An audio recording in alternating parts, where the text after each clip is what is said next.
సిద్దిపేట జిల్లా తోగుట మండల కేంద్రంలోని దుబ్బాక ఎమ్మెల్యే కొత్త ప్రభాకర్ రెడ్డి దిష్టిబొమ్మ దహనం చేశారు. నియోజకవర్గ కాంగ్రెస్ పార్టీ ఇన్ఛార్జ్ చెరుకు శ్రీనివాసరెడ్డి అనంతరం చెరుకు శ్రీనివాసరెడ్డి మాట్లాడారు. ఓటుకు 2000 రూపాయలు పంచితే దున్నపోతు కూడా ఎమ్మెల్యేగా గెలుస్తుందని తెలిపారు. డబ్బులతో అమ్ముడుపోయే పార్టీ టీఆర్ఎస్ పార్టీ అని అన్నారు. ఎమ్మెల్యేగా కొత్త ప్రభాకర్ రెడ్డి పనికిరాడని ఎద్దేవా చేశారు. రియల్ ఎస్టేట్ వ్యాపారులతో కలిసి ప్రజా ప్రభుత్వాన్ని కొనేయాలని చూస్తున్నారని తెలిపారు. కాంగ్రెస్ ప్రభుత్వాన్ని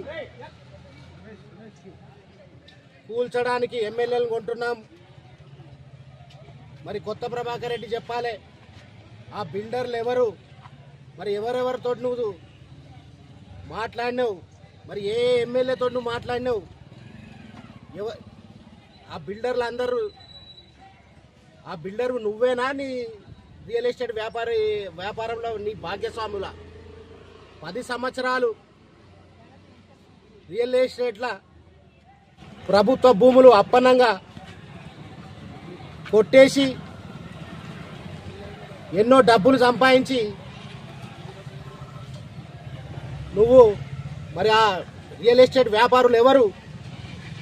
ఈ ప్రజా ప్రభుత్వాన్ని పడగొట్టడానికి నువ్వు ప్రజలకు చెప్పాల్సిన అవసరం ఉంది. నువ్వు రాజద్రోహం చేసినావు.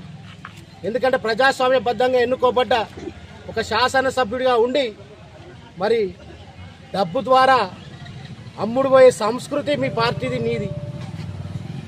నేను అడుగుతున్న కొత్త ప్రభాకర్ రెడ్డిని తక్షణమే నువ్వు రాజీనామా చేయాలి. నువ్వు ఎమ్మెల్యేగా పనికిరావు. నేను ప్రజలు గెలిపించి ప్రజల కోసం పనిచేయమంటే రియల్ ఎస్టేట్ వ్యాపారులతోటి ఈ ప్రజాప్రభుత్వాన్ని పడగొట్టడానికి కుట్రలు చేస్తున్నావు. జాగ్రత్త ప్రభాకర్ రెడ్డి.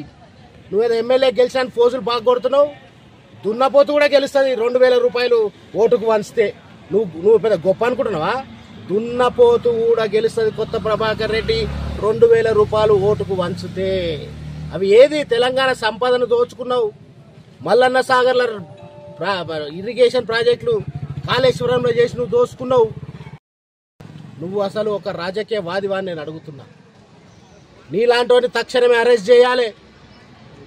నేనైతే ఇంకా మళ్ళీ ఏమంటుండు, నేను రఫ్గా ఉంటావు అంటే రఫ్గా ఉంటే ఏం చేస్తావు? బాంబులు తెస్తావా, గన్నులు తెస్తావా, అంటే దుబ్బాక ప్రజల్ని చంపుతావా? నువ్వు ఏమనుకుంటున్నావు? నువ్వు ఎవ్వరు భయపడరు నీకు ప్రభాకర్ రెడ్డి. తస్మాత్ జాగ్రత్త. కాంగ్రెస్ ప్రభుత్వం ఇంకో 10 సంవత్సరాలు ఉంటుంది. మా ప్రభుత్వం ఎంటిక కూడా నువ్వు వీకలేవు. నువ్వు ప్రజలకు మేలు చేయి. నువ్వే చెప్పినావు కదా మొన్న 10 సంవత్సరాలు ఏం చేయలేకపోయినా నేను ఒక సన్యాసిని, మా ప్రభుత్వంలో మాకు నిధులే ఇయ్యలే, నేను ఒక అసమర్థుని, కాంగ్రెస్ వచ్చినాకనే నేను నిధులు వస్తున్నాయి అన్నావు. ఎందుకు పడగొడతావు మా ప్రభుత్వాన్ని? పేదలకు సన్నబియ్యం ఇచ్చినందుక, 200 యూనిట్ల ఉచిత కరెంట్ ఇచ్చినందుకు పడగొడతావా? 21,000 కోట్ల రుణమాఫీ చేసినందుకు పడగొడతావా? 500 గ్యాస్ ఇచ్చినందుకు పడగొడతావా? ఉచిత బస్ సౌకర్యం ఇచ్చినందుకు పడగొడతావా? ఇది ప్రజాప్రభుత్వం. తస్మాత్ జాగ్రత్త.